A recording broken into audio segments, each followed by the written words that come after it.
తాత సప్త అంటే ఏంది? మొన్నటిదాకా మన ఊర్లో చేసిర్రు కదా.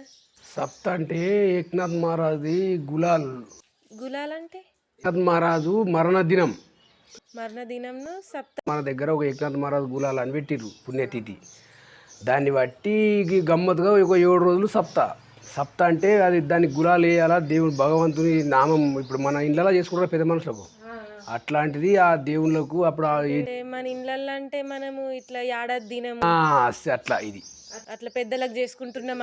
ఇది దేవుళ్ళు, ఇది మహారాజులు అన్నట్టు. ఏకనాథ్ మహారాజుది వాడు ఫోటో పెట్టి గులాలు చల్లి ఇక అట్లనే సప్త నడిపిస్తారు. అంటే ఏక్నాథ్ మహారాజ్ అంటే ఇట్లా భజన ఉంటది కదా. భక్తుడు భక్తుడే. విఠలేశ్వర విఠలేశ్వరుని పేరు మీద అంతా నడుస్తుంది. మరి ఈ పండలపురంలో విఠలేశ్వరుడు విగ్రహం. ఇక అన్ని భక్తులు అంతే, ఇక పండలపురం భక్తులు మొత్తం ఇవన్నీ కార్యక్రమాలు జరుపుతారు ఆడవైన.